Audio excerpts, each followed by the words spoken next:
Jadi kata pengarang kepada mukaddimah ini, dia kata ilmu tasawuf ini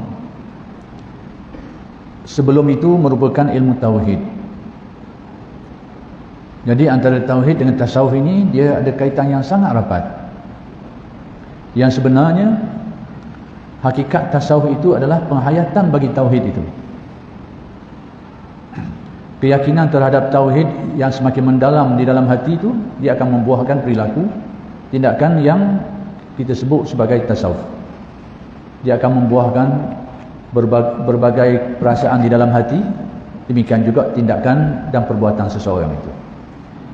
Jadi bahasa mudahnya, tasawuf itu adalah merupakan penghayatan kepada akidah ataupun ilmu tauhid.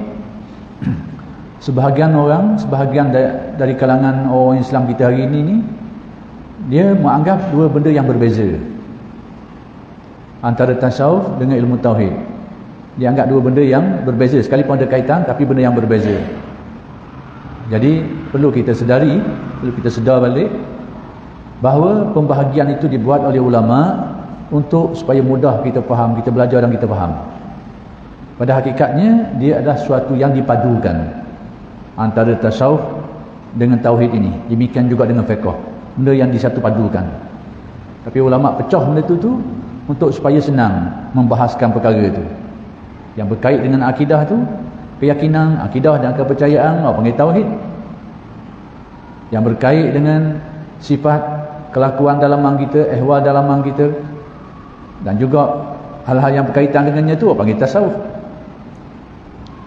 Yang berkait dengan amalan yang kita buat, tata cara amalan yang kita laksanakan itu, orang panggil fiqh. Jadi dipecahkan itu supaya senang untuk difokuskan. Senang kita fokus, senang difokuskan, dibahaskan, senang dipelajari dan dipahami. Tapi kenyataan sebenar, tiga itu adalah suatu yang dipadukan sekali. Itu maksud penulis mukaddimah ni, dikata ilmu tasawuf ini dahulunya itu atau hakikat sebenarnya adalah ilmu tauhid, ilmu akidah. Tapi ilmu akidah yang dihayati. Sebagai contoh, keyakinan terhadap takdir Allah. Itu tengok dari segi itu adalah akidah, tauhid, bahawa Allah Ta'ala itu telah mentakdirkan segala-galanya. Termasuk dalam cabang rukun iman kita, antu'mina bil qadari khairihi wa syarri. Kau percaya kepada takdir Allah, baik atau buruk. Jadi nak tak nak, menyenangkan kita ke atau tidak menyenangkan kita, kita kena ada keyakinan apa yang berlaku itu sudah ditakdirkan oleh Allah. Itu bahagian tauhid, bahagian akidah kita. Tapi keyakinan ini yang kita tasdikkan, yang kita percayakan di dalam hati kita itu, kalau kita teguhkan, kita suci bersihkan hati, maka keyakinan ini akan menjadi lebih mendalam sehingga membuahkan suatu keadaan di dalam hati atas keyakinan apa tak akan berlaku satu perkara melainkan sudah ada takdirnya. Dan di sebalik takdir Allah itu ada hikmah kebijaksanaannya, ada rahmatnya dan bermacam-macam lagi. Bila keyakinan itu mula tertanam dalam keyakinan kita menjadi lebih mendalam, dia akan membuahkan satu hal di dalam hati yang dinamakan sebagai tawakal dan redha. Itu bahagian tasawuf. Itu bahagian tasawuf. Jadi kemudian dia akan membuahkan amalan lagi. Tuntutan daripada kita, orang yang menyedari, tumbuh dalam hati dia itu suatu sifat, suatu kelakuan yang orang panggil tawakal dan redha tadi itu, dia akan membuat tindakan dia pada perlakuan dia. Dia tidak menggelabah dan dia dapat menerima kenyataan dan macam-macam lagi. Itu semua cabang-cabang dia. Jadi semua bahagian itu orang panggil tasawuf. Tempat timbul dia tu daripada keyakinan tauhid tadi tu. Itu sebagai contoh. Demikianlah keseluruhan akidah iman kita itu bila tertanam teguh, dia akan membuahkan suatu hal dalam hati. Orang panggil satu sifat dalam hati, dan itulah tasawuf. Bahkan dia akan timbul pada tingkah laku dan perbuatan. Itu juga cabang dari tasawuf. Jadi tasawuf ni adalah hasil ataupun penghayatan daripada akidah. Kita antara keyakinan kita, akidah kita, bahawa tidak ada yang menghidupkan dan mematikan melainkan Allah. Itu akidah kita, tauhid kita.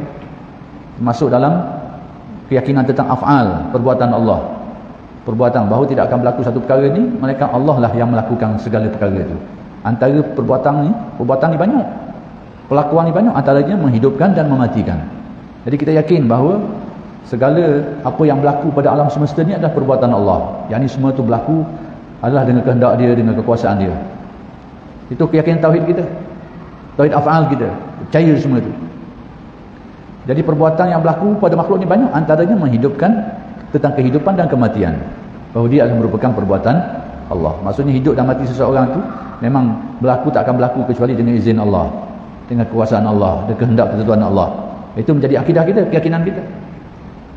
Jadi bila keyakinan itu dia kuat dalam hati, tumbuh dalam hati, dia mula menjunam ataupun mula mendalam dalam perasaan kita, dia akan membuahkan satu ahwal, suatu sifat perasaan dalam hati kita itu, satu perasaan dalam hati kita. Kemudian dia akan membuahkan tindakan kita itu, perlakuan kita, amalan kita. Kita akan bersedia untuk, kita akan sentiasa ingat bahawa setiap orangnya akan mati dan boleh berlaku bila-bila masa di mana saja pun. Menyebabkan orang itu timbul perasaan khauf, satu perasaan yang dinamakan khauf, takut dalam hati dia. Kemudian membuahkan satu tindakan menyebabkan dia banyak melakukan kebaikan-kebaikan untuk menghadapi keyakinan kematian yang diyakini. Semua itu adalah tasawuf. Jadi tasawuf ni adalah merupakan penghayatan atau buah daripada tauhid. Itulah yang ingin dinyatakan oleh penulis mukadimah ni. Setengah orang beranggapan tasawuf ni suku, tauhid ni suku. Itu berarti dak lumak orang panggil. Dak jelera molek. Kalau orang Terengganu kau, dia tak kena poyok orang panggil.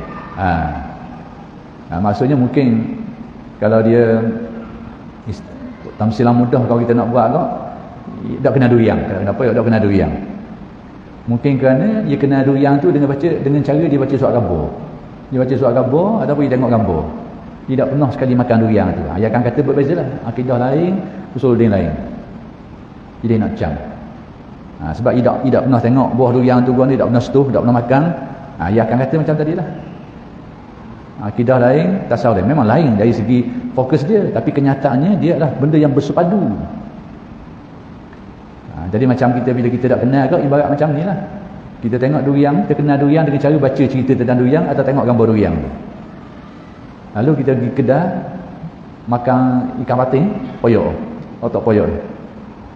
Jadi bila makan poyok tu dia tak tahu tu duriang. Dia tak tahu tu duriang. Tu keadaan dia. Dia tak tahu. Duriang lain, poyok lain. Dia akan kata gitu.